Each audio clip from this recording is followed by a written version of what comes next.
Yan yung isa sa pinoproblema pa natin dito kay Tanggol, mga tol. Imbis na pa ganon, di ba? Hindi na baling pangit ang motor, wag lang yung may-ari, mga tol. Napashish na naman ako ngayong araw dahil sa hindi natapos na issue dito sa ating alloy chassis. So ito na lahat yung natanggal natin, mga solid kontropa, dito sa ating alloy chassis, mga tol. So isa rin to sa iniinda ko ngayon, mga solid kontropa. So still, parte pa rin siya ng alloy chassis natin, mga tol. So hindi tayo natatapos ng problema dito sa ating alloy chassis, mga solid kontropa.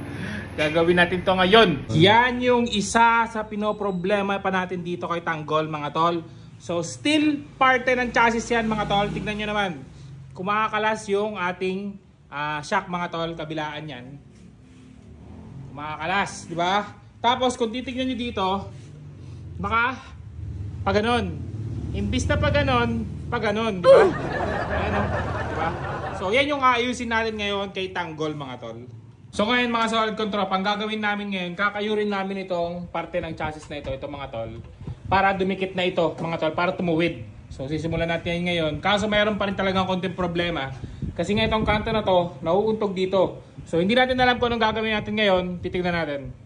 So inuna natin tong ditong side, mga tol, kasi ito yung natatanggal na shock, mga tol, kasi nga tabingi. So ang gagawin natin dito, mga solid kontropa, tatabasin natin to para di na salubong yung mga hita niya. Sakang na lang. Sakang na, oh. Sakang pala, sakang, di ba? Sakang na lang.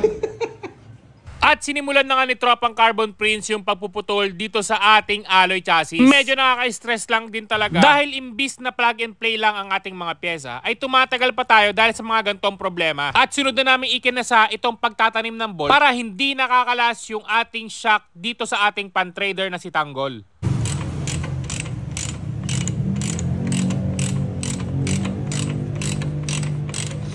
Eto na yan, mga solid kontropa. Tinaniman na natin siya ng bolt, mga tol.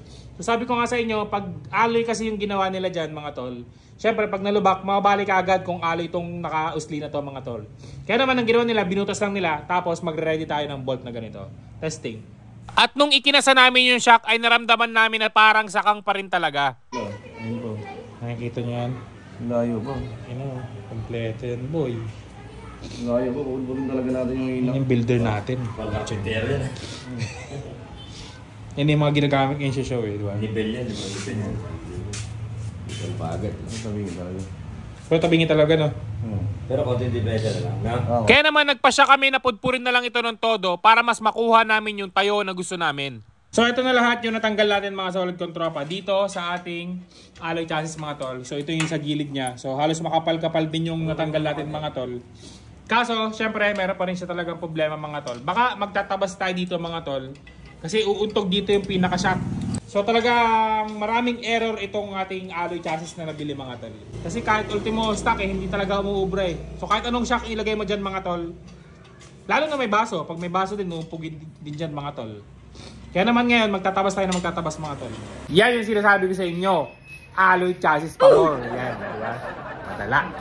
At yun na nga, mga solid kontropa, dumating na rin yung sinasabi ko sa inyo, hinihintay ko para dun sa ipamimigay natin na JRP na seat cover or flat seat, mga solid kontropa. So isang buo na to, mga tol. And mga solid kontropa, dumating na. So papalagyan na lang natin yan ng foam. So bali dalawa yan, mga tol. So bali plastic niyan, dalawa yan. So dalawa to ipamimigay natin. So para magkaroon ka nito, mga solid kontropa, so dalawa to, baka ikaw na iyong isa sa mapili ko nito. So wala kayo ibang gagawin kundi mag-follow, puso at share lang, mga tol. Yun lang. Tapos mamimili ako kung sino ba maswerte yung mananalo nito kapag nabuo na. Ito na nga yung sinasabi ko sa inyo, mga solid kontropa. So kailangan kasi sagad to, mga tol, para nga makuha natin yung talagang diretsyo niyang tayo, mga tol. So yun nga, umuuntog siya, mga tol. So pati dyan magtatabas tayo, mga tol. So talagang hindi nawawala ng problema yung alloy chassis natin, mga solid kontropa. Pero dito naman sa kabilang side, mga solid kontropa, titignan nyo, all goods naman. Talagang plug and play lang yung nangyari nung pagkakapudpod. Dikit na dikit siya, pero hindi natin kailangan magtabas. Unlike dun sa kabila, di ba? Ayan, o. Shish! At para hindi nga umuuntog yung katawan ng ating shock, ay nagbawas kami dito ng bahagya para mas swak na swak yung tayo ng ating shock. So okay na siya, mga solid kontropa. Nakita nyo naman, nagtabas na tayo. Ayun na. So para pag nagkaroon ng counting bounce, mga tol, all good siya, hindi siya talaga tatama. Ayun na, pasok na siya, mga tol. At saka, hindi na siya sakang. Yan o, pantay na siya. Hindi kagaya kanina na nakaganto siya. Nakaganyan. O ngayon, pantay na. Hindi na siya sakang mga tol. So ito na siya mga solid kong tropa, natapos na natin. So naka-order na rin tayo ng mga fixed na bolt. Dapat ngayon i-deliver yun, pero hindi siya umabot ngayong araw na to, na dapat na i-vlog din sana natin. Yun dapat ilalagay natin dito. Pero syempre since hindi umabot, nilagyan lang natin ng temporary mga tol. So all goods na siya, hindi naluluwayan mga tol. Tapos hindi na uuga-uga yung mga tol. Kasi ngayon kanina nakita nyo, nakaluwa. So ngayon makikita nyo, naka-fix na siya mga tol. So kabilaan yan mga solid kong tropa. Ayun. So sana wala tayong madiscover pa ang problema dito sa ating alloy chassis at sana ito na yung huli mga solid kong tropa. Sa mga bashers ko dyan, ito lang masasabi ko sa inyo, hindi na baling pangit ang motor. Wag lang yung may-ari mga tol. Kasi yung motor, kapag inayos yan, gaganda pa. Ang mga pagbumuka, wala na. Diba? Sheesh! Gusto mo ba ng Gcash na ganito solid kong tropa? Ito ang gagawin mo. I-click mo lang yung link na nilagay ko dyan sa comment section. Ito yung Tala 666. Dito mga solid kong tropa, marami kang pwedeng pagpilian dito mga tol. Ayan, mamimili ka lang dyan kung ano yung gusto mo. And napakadami, di ba? Hindi ka maboboring o magsasawa dito kasi napakarami mong choices mga tol. So dito, isa sa pinaka-paborito ko itong Big Win mga solid kong tropa. So dito sa Big Win mga solid kong tropa, napakadali lang, mag-scratch ka lang na mag-scratch. Tapos makikita mo yung mga mapapalanunan mo. Ito yung example. So, bibili tayo ng ticket. Ayan, bibili tayo ng ticket. Let's do it and scratch ng scratch. So, ito mga tol, mechanics lang. Kailangan makakuha ka ng 3 pattern. Di ba? Ayan. So, for example, ito. Magkano to? 670. So, kung nakatatlong 670 ka na scratch, 670 yung mapapadalunan mo. So, 670. Magkano to? 330. 300,000. Dalawa na to? Oo nga, dalawa na tol. Isa na lang. 300,000. Oh! Panalo na? Uy! Panalo yata! Panalo nga yata! Hala, hindi ako mapaniwala. Tignan nga natin. Panalo ba? Oh! 670! 670 na pala natin mga tol. Panalo tayo dito sa round na to. Isa pa. Play. 8. Uy, kailangan nakakatatlo tayo mga tol palagi. Let's do it. 8. 8.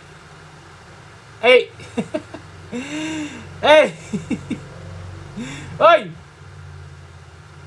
Oh! 1,675. Bawing-bawi na. Isa pa. Diba? Ganun lang kadali mga tol. Scratch lang ng scratch. Ilan na? Isa, dalawa. Isa pa. Uy, 3. Panalo na naman yata. Isa pa. Okay, hindi tayo nanalo. Isa pa. 1, 2, 3. Scratch lang ng scratch mga tol. Nakadalawang panalo tayo. Bawin-bawi na agad. Uy! 670 na naman, di ba? Napaka-solid. Play.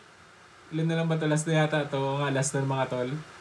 Magkano kayo mapapanalunan pa natin dito? Pero bawin-bawi na. Napakarami na nating panalo mga solid kong tropa. 670! Nakatatlo tayo 670 mga solid kong tropa. So, next natin yan, history scratch. O, di ba? Yung scratch natin mga tol, tatlo tayong 300. Yung scratch natin mga solid kong tropa, nakatatlo tayo 670 plus 1,675. Okay na yun mga tol. Out na. Siyempre yun nga, nilagay ko na dyan sa comment section yung link. I-click nyo na yun at mag-register. Sheesh!